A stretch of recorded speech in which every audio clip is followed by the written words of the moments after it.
마가복음 1장 35절입니다. 성령께서 덮을 것이다 라고 나옵니다. 성령께서 임하시고 하나님의 능력이 마치 변화산의 구름처럼 덮는 것은 하나님의 창조적인 활동적인 능력이 임하는 것을 나타내는데요. 이것은 마태복음 17장 5절, 마가복음 9장 7절, 누가복음 9장 34절에도 기록되어져 있습니다.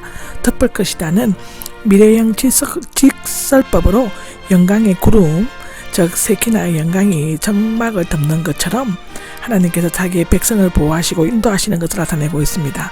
하나님의 삼위 중 한 분이신 성령께서는 또한 대리자로서의 인간의 지식으로 이해할 수 없고 논리로 설명할 수 없는 어떤 특별한 방법으로 남편의 위치에 서게 됩니다.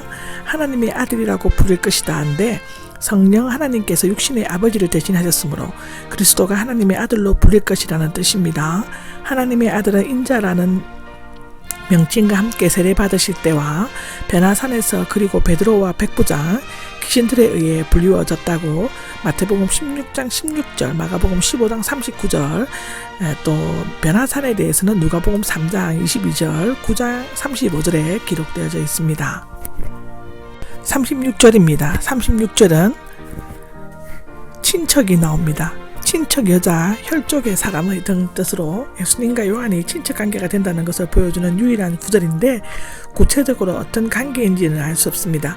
엘리사벳에 대한 이야기는 마리아에게 큰 확신과 위로를 주었을 것이죠. 입니다. 여종이 나옵니다. 여자 노예를 의미하는데 마리아는 하나님의 여종이 되기 위해 남편의 오해와 명예에 대한 손상, 모욕적인 저주의 소리와 돌에 맞아 죽을지도 모르는 상황에 직면해야만 됐습니다. 마태복음 1장 18절에서 25절에 나오고 신명기 22장 23절에서 24절에도 나옵니다. 말씀하신 대로 나에게 이루어지기를 원합니다 한데 하나님께 바칠 수 있는 모든 것들 중 가장 겸손하면서도 완전한 순종의 모습입니다. 마리아는 앞으로 자신에게 엄청난 수치와 비난이 닥쳐올 것이 예상되었음에도 불구하고 온전히 하나님의 뜻과 처분에 맡겼으며 하나님께서는 그 능력으로 마리아를 끝까지 보호해 주십니다. 말씀인데 선포되거나 목소리로 전한 말씀을 의미하는데요. 이 말씀은 전반적인 개념을 나타내는 것과는 달리 계속적이고 단일한 개념을 나타내고 있다고 합니다. 하나님께는 불가능한 일이 없다는 것은 하나님의 아들이 인간으로 태어나신 사실이 실제로 증거해주고 있습니다. 입니다. 여종이 나옵니다. 여자 노예를 의미하는데 마리아는 하나님의 여종이 되기 위해 남편의 오해와 명예에 대한 손상, 모욕적인 저주의 소리와 돌에 맞아 죽을지도 모르는 상황에 직면해야만 됐습니다. 마태복음 1장 18절에서 25절에 나오고 신명기 22장 23절에서 24절에도 나옵니다. 말씀하신 대로 나에게 이루어지기를 원합니다 한데 하나님께 바칠 수 있는 모든 것들 중 가장 겸손하면서도 완전한 순종의 모습입니다.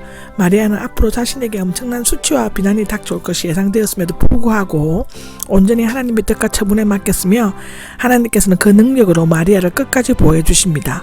말씀인데 선포되거나 목소리로 전한 말씀을 의미하는데요. 이 말씀은 전반적인 개념을 나타내는 것과는 달리 계속적이고 단일한 개념을 나타내고 있다고 합니다. 하나님께는 불가능한 일이 없다는 것은 하나님의 아들이 인간으로 태어나신 사실이 실제로 증거해주고 있습니다. 39절입니다. 일어나서 서둘러 가서가 나오는데 일어나서는 누가가 즐겨 쓰는 단어인데요. 신약성경 82번 중에 60번을 사용했으며 서둘러와 함께 엘리사벳을 빨리 만나보고 싶어하는 마리아의 심정을 잘 나타내고 있습니다. 이미 그녀는 천사에게서 엘리사벳이 임신한 지 6달이 되었다는 말을 듣고 기쁨과 감격을 함께 나눈과 동시에 자신에게 일어난 일도 말하고 싶었을 것입니다. 만약 그녀가 마태복음 1장 18절에서 25절에 있는 사건이 일어난 후에 방문했다면 조용히 쉬면서 마음을 안정시킬 목적으로 찾아갔을 수도 있다고 하는데요. 유대 산악 지방에 있는 시골 마을인데 이곳이 정확히 어떤 지역인지는 알려지지 않습니다. 사가랴와 엘리사벳은 제사장의 가족이었으므로 당시 레위 지파들이 모여 살던 헤브론, 즉 예루살렘 남쪽 30km에 있었음을 가능하게 보여주는데요. 그러나 전승에 의하면 세례자 요한의 출생지는 아인 칼레, 예루살렘 서쪽 6.4km로 되어 있습니다. 어느 곳이든지 성령으로 예수님을 잉태한 몸을 가진 마리아로서는 멀고도 힘든 여정이었을 것이라고 기록되어져 있습니다.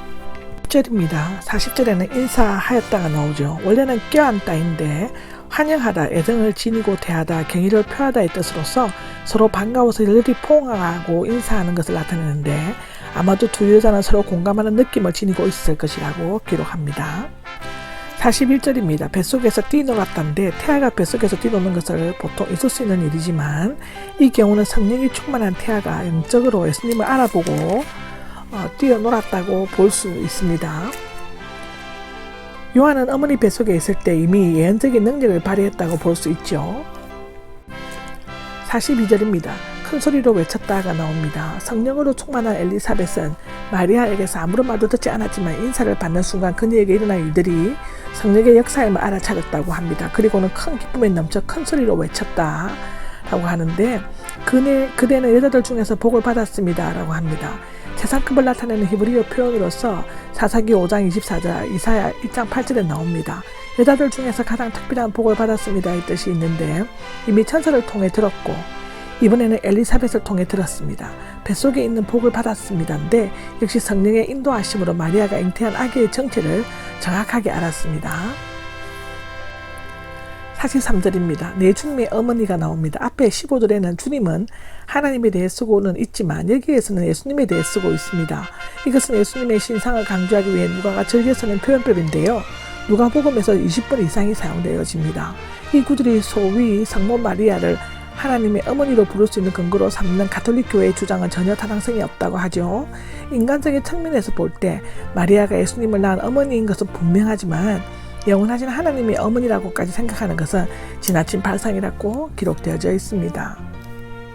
44절에 기뻐서 뛰어놀았습니다가 나오는데 성령 충만한 엘리사벳은 뱃속에 있는 아기가 기뻐 뛰어노는 것 앞에 하나님의 아들이 계시기 때문이라는 것을 알았습니다. 45절입니다. 45절에는 주님께서 복이 있습니다가 나오는데 뭐뭐 하는 것, 뭐뭐 때문에 용법에 따라 믿는 여자에게 복이 있습니다인데요. 왜냐하면 주님께서 그녀에게 하신 말씀이 이루어질 것이기 때문인데요.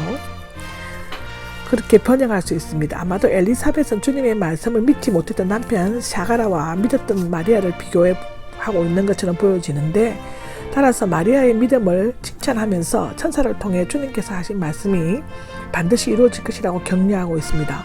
이것은 우리가 복음서, 특히 기적적인 사건을 읽을 때는 믿음으로 읽고 받아들여야 하면 교훈적으로 일깨워주고 있는 글이기도 합니다.